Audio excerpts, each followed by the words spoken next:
Yeah, I mean, he's been huge, especially on the sideline. If you look back on our last game, he was really getting in to a lot of guys, chirping and, just trying to bring energy in. That could be seen as like a bad thing, but when you have the type of guys like we have that, no, he's just like bringing energy and trying to challenge us to be the best that we can be.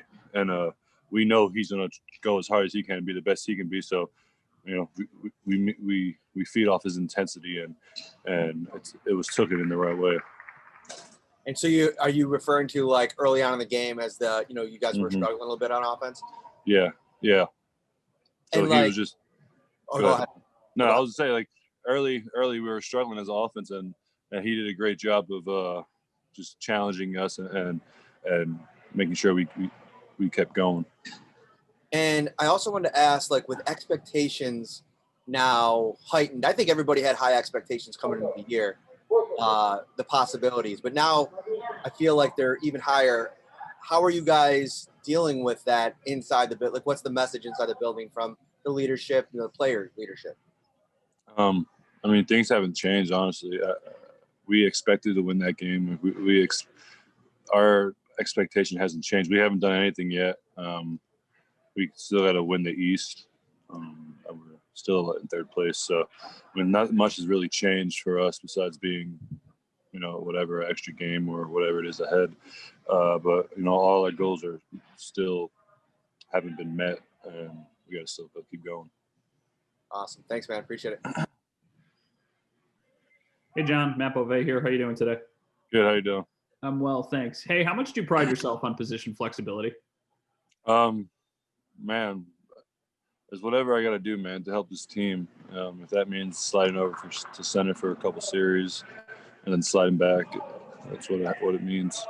I know this is kind of a big picture thing, and it's the second year here, but how has this transition worked for you so well? It seems like now you're a staple of this offensive line, and a couple of years ago you were a guy fighting for a job. You've told us that in the past. Why has this worked so well?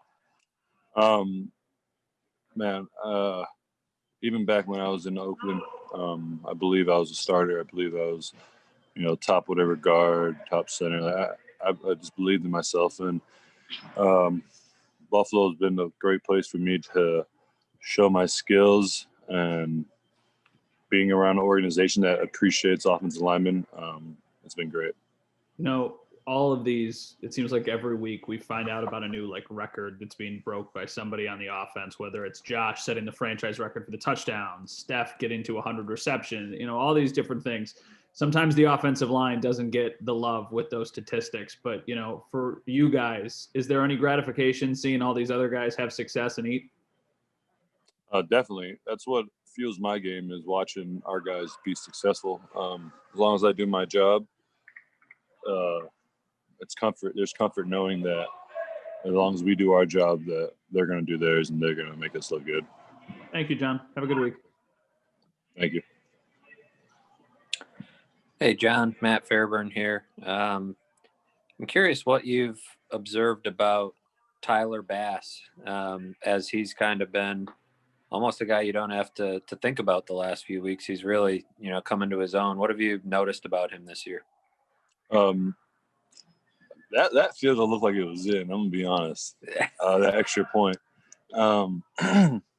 He's just a dog, man. He no matter I know he struggled earlier in the season, but we had full confidence because we were around him and we know misses or anything is not gonna phase him.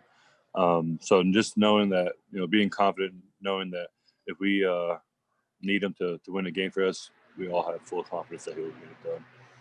What makes you call him a dog? You don't normally hear that term for a kicker. He's just the way he holds himself. If you talk to him, you sit down and talk to him, you'll see that he don't take no crap. I mean, he's a kicker. He's a dog right. For a kicker. It's all relative. But no, he's a good dude, and I'm excited to have him. Thank you, John. What's up, man? I'll pop in for one more. How many offensive coordinators have you had throughout your career? Shoot, I think I had three in Oakland and then one here with Daboll.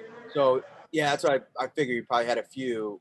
And, obviously Brian's getting a lot of credit and a lot of, headlines for what he's been able to do with this offense here.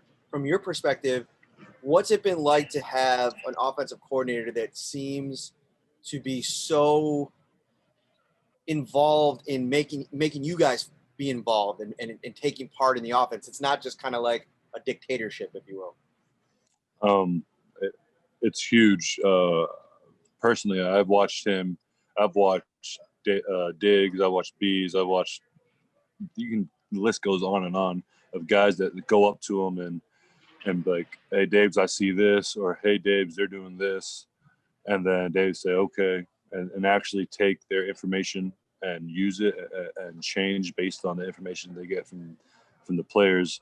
And it feels good knowing that he trusts you and trusts what you see. And like, his play calling has been great for his offensive line. Like for us offensive linemen, he does a great job of throwing screens in there, our nakeds. We run a lot of 5-man protection, but he chips, and it's been great playing for him.